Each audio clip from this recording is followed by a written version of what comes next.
Welcome back to my channel.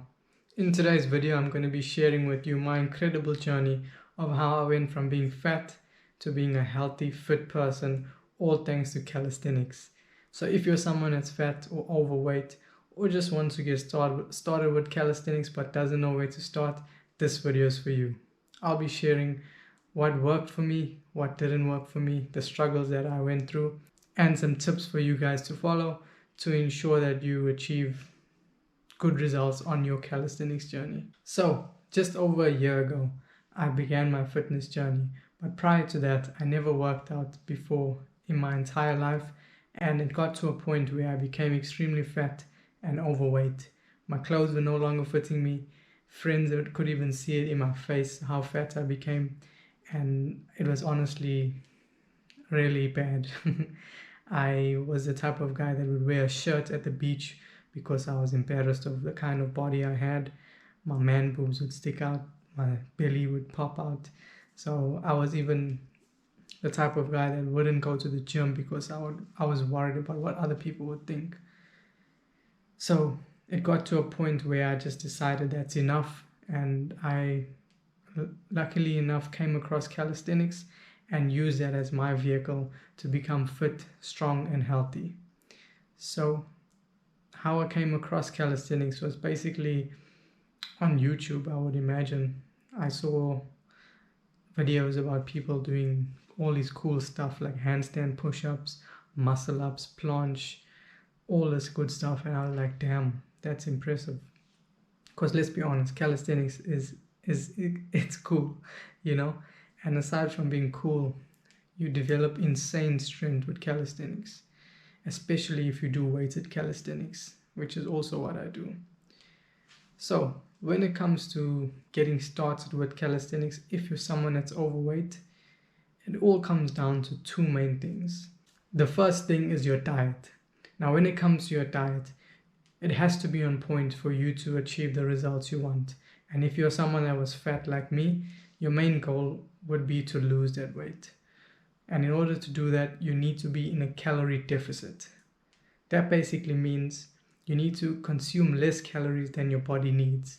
So for example, if someone's body only needs 2,000 calories to maintain their weight, if that person had to eat 2,300 calories a day, they would gain weight because they're eating more than their body needs. If someone eats less than 2,000, for example, 2,700 calories a day, then they would lose weight. It's as simple as that. Weight loss is extremely simple, and that's something I've mastered throughout my fat loss journey and calisthenics journey. So you need to ensure that you're in a calorie deficit. How can you do that? One of the best things you can do to ensure you're in a calorie deficit is simply just to track your food intake. You can use an app called MyFitnessPal. That's personally what I use, and I track my food every day. So I know exactly how much food I'm putting into my body, and I can track my protein intake to ensure that I hit my protein goals. So in terms of calories, I would suggest being in a calorie deficit of 300 to 500 calories, and also ensuring that you eat 1 gram of protein per pound of body weight. This will ensure that even though you're losing weight, most of that weight is actually your fat instead of your muscle mass. All right.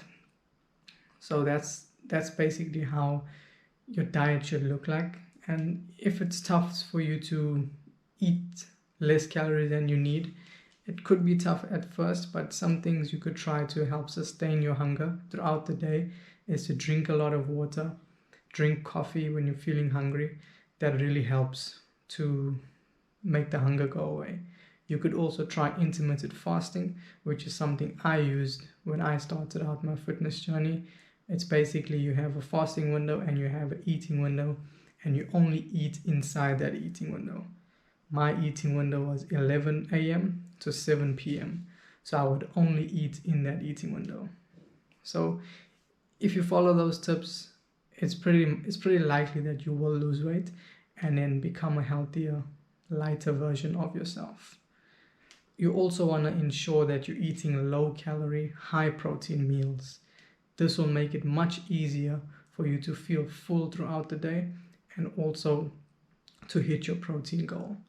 And also try to limit the junk food. Try to avoid takeouts, and you need to try to eat as much whole foods as possible, because it'll help with your results and help you to stay full throughout the day.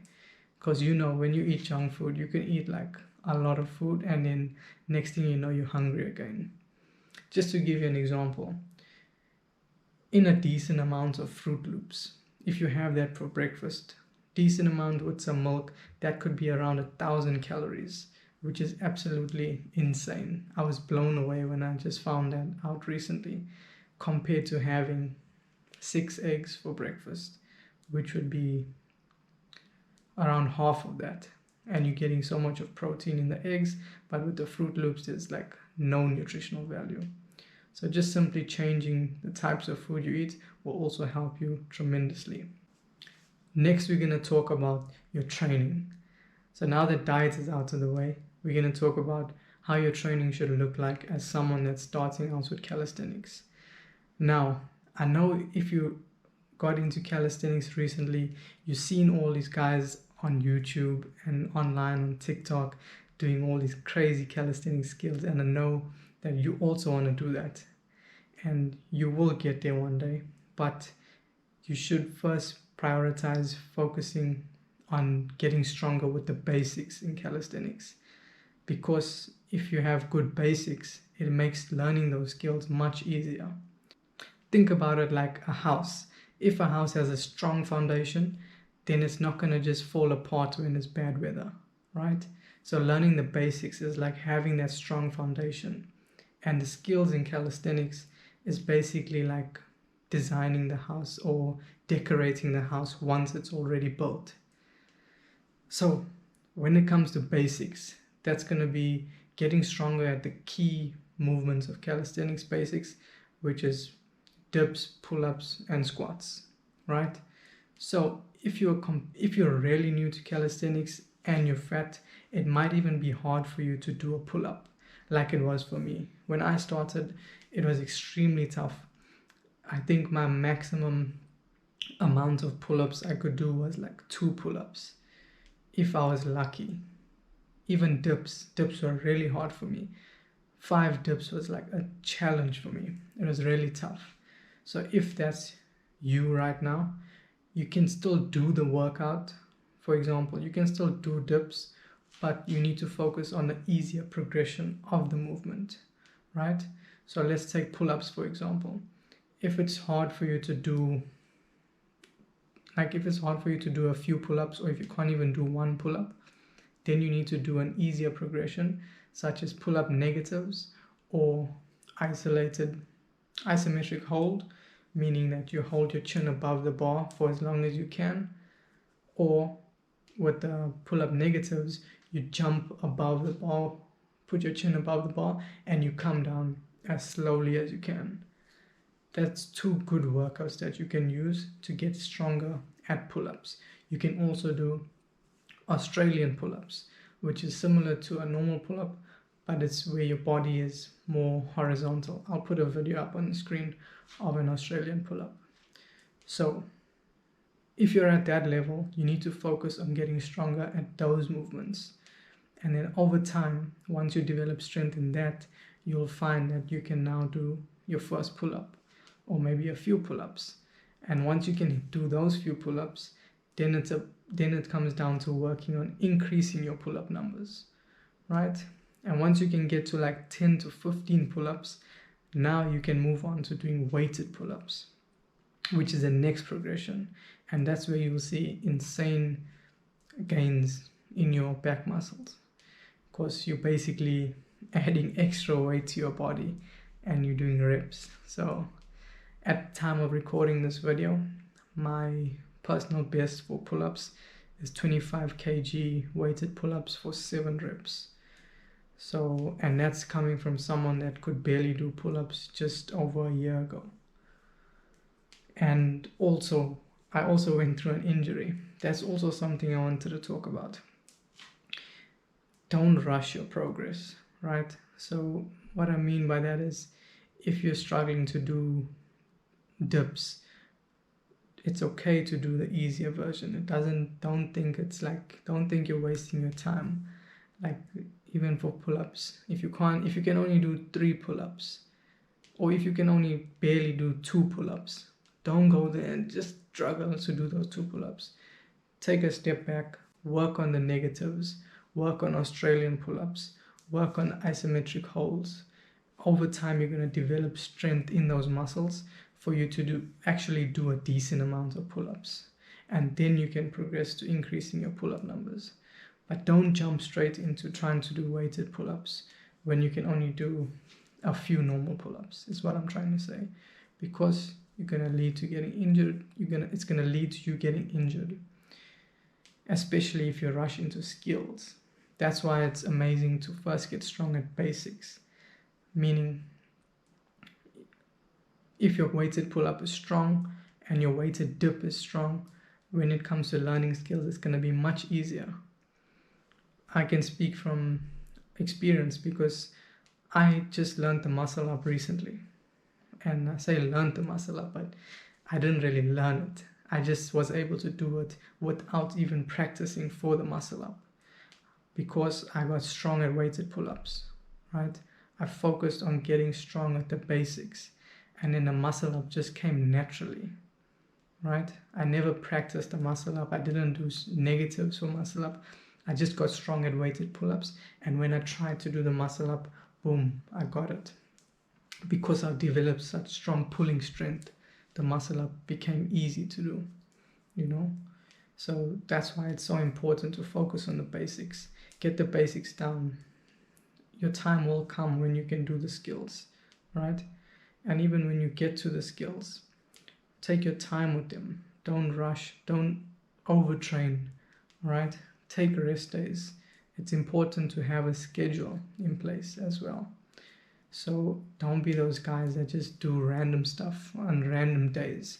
Have a schedule. Have a workout schedule. Follow that, all right? Now, the next thing I want to talk about is progressive overload. Even though you're a beginner, you still need to implement progressive overload into your training. Now, that's basically increasing the intensity whenever you can. So that could mean simply, if you can only do 10 push-ups today, it means on your next workout, you need to aim to do more than 10 push-ups. Don't be stuck in a rep range. Always try to progress the overload, because that's going to force you to get stronger, right? Same with, let's say, pull-ups, right?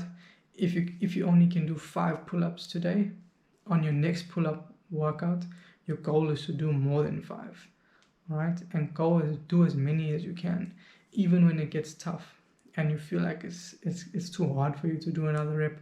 Still try to do the next rep, and only when you reach failure, then stop. Because then you're pushing your muscles to the limit.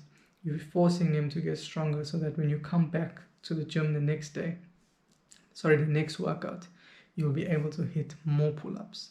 So that's how you progress very quickly. Have a workout schedule, have a plan, and always stick to it. Consistency is key, guys. You need to be consistent, and you need to be intentional with your training. Have a plan, know what you're going to do on every single day. Know which workouts you're going to do.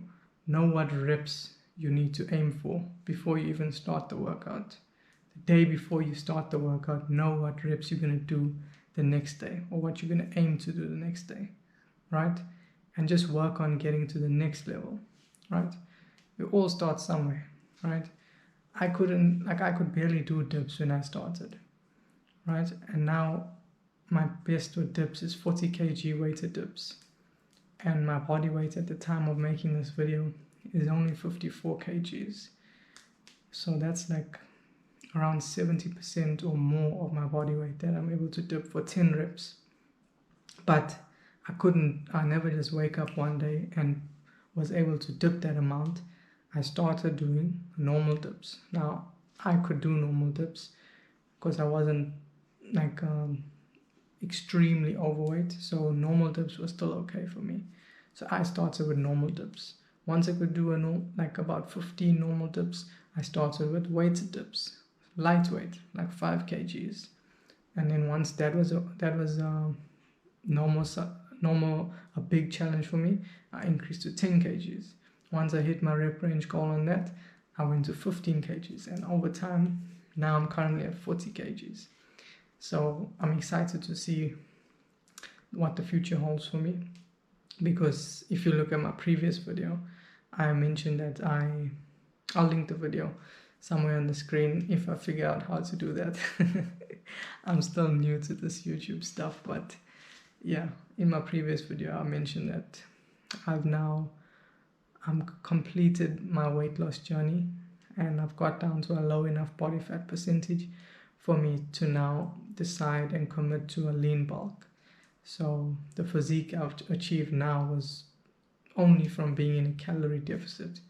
Now I'm actually in a surplus, so I'm excited to see the gains I'm going to get from my workouts. And yeah, you all got to start somewhere, but don't be discouraged if you can't do a pull-up or you can't do a push-up. Just focus on an easier progression of the workout you want to do, and then you're going to get strong enough to do that workout.